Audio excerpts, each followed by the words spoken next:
Hi guys, good day to you all. Now we are having a lot of weather changes, and there's a heat wave, in fact, affecting Europe. And for all those people out there, I hope you're able to weather the sun, so to speak. Uh, Stay cool, stay indoors, avoid the heat.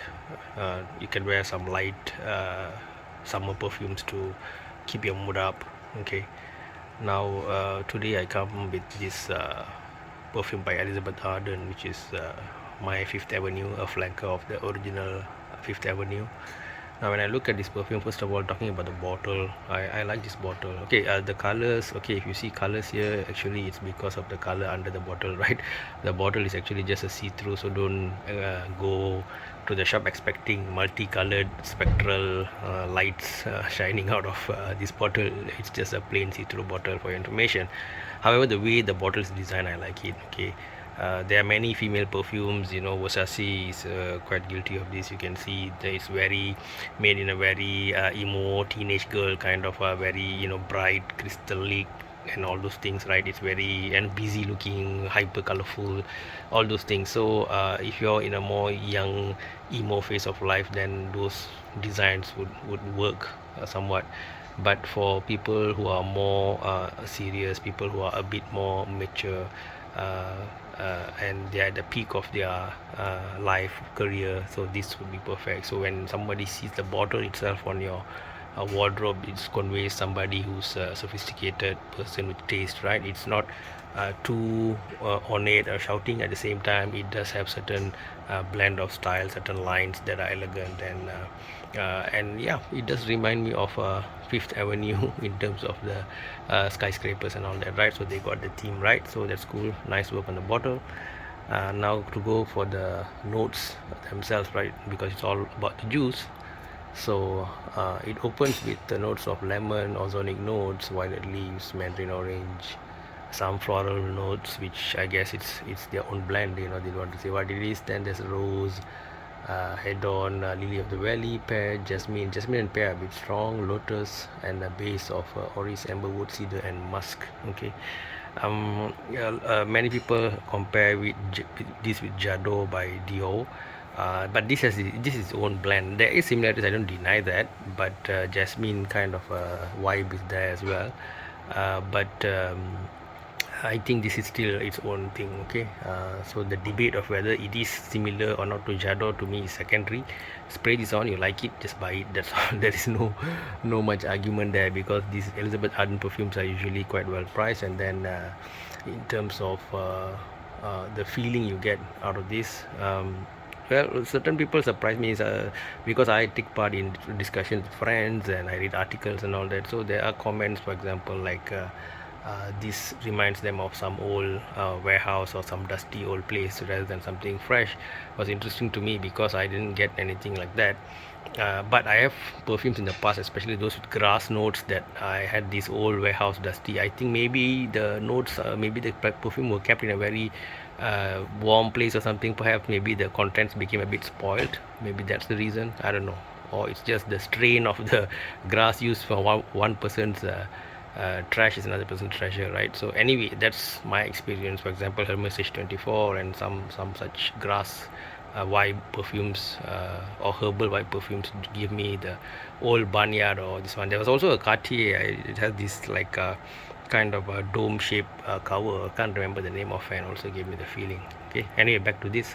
I'm not getting any kind of such a thing. I have, to me, it's very very. This is one of those rare perfumes where the name, okay, the name of the perfume, Fifth Avenue, the design of the bottle with the skyscraper look sort of goes well together, and the notes also really convey the image, the feeling. I can easily imagine the women executives in late 20s, early 30s rocking this perfume, walking around in the office or even for an evening out. It's very very pleasant, very sophisticated. I like my girl who's walking around me to wear something like this. It's not trashy or loud, but at the same time it's pleasant. Only thing is that when the opening, don't put your nose too close, because the initial volatile oils and all might put you off. Keep your nose at some distance, give it a few seconds, ring your wrist a bit, let the initial burst sort of recede, and then try to smell it, and then you'll get the pleasant what do you call it, jasmine pear lotus combination, which is very elegant and beautiful, I think. And of course then slowly the dry down cedar and so on will come on to play. Okay, this does not let me smell once more time. Wait, yeah, sometimes when I'm reviewing I like to sort of smell yeah, on my wrist as I'm reviewing as well. So it is not very long lasting or massively projecting, because as I said, this conveys sophistication and underplay rather than a loud, emotional, colorful kind of style. So you can keep a small bottle in your bag, and spray it once in a while, just to, like, let's say, to freshen up. So you're just going for a meet. Say you come to work at 8 o'clock, you've done some work, and then at 10 o'clock you've got to rush to another office or place for another meeting. So you just maybe wash your face, freshen yourself, put some makeup on, and then you just spray, and then you boom, you go, right? And another interesting thing about this perfume is that, again, when I was discussing, looking at the comments, all these kind of things, is there's somebody who commented about their style and how this perfume goes with them, right? They were very specific. They talk about the lady mentioned her dislike for all these tattoos, all these long colorful fingernails, multiple earrings, and also she was totally not into that. She's like a very subtle person. She just brushes her hair nicely, just wears some chic executive clothings on, maybe one nice earring, a nice shoe, nice, maybe some high heel shoe, very minimal jewelry and all that, I think. And she says this works well. I totally agree. I was surprised that what I had in my mind, the kind of image I had in my mind, based on this bottle look as well as the notes, that lady sort of like just 100% corresponded to what was in my mind. So I feel that yes, this can be a very, how to say, nice executive perfume that conveys seriousness, that you take care of appearances, but at the same time you're not somebody, a robot, who you're a human being. You have some taste as well, in style as well. So I think I'll recommend this. I'll give this a maybe 3.5, maybe even 4 out of 5. I think, why not? I was thinking 3.5. I think I can give it a 4 out of 5. What they can improve is maybe they can improve on the longevity of it, so that it's a bit more long lasting. Otherwise I think it's pleasant enough.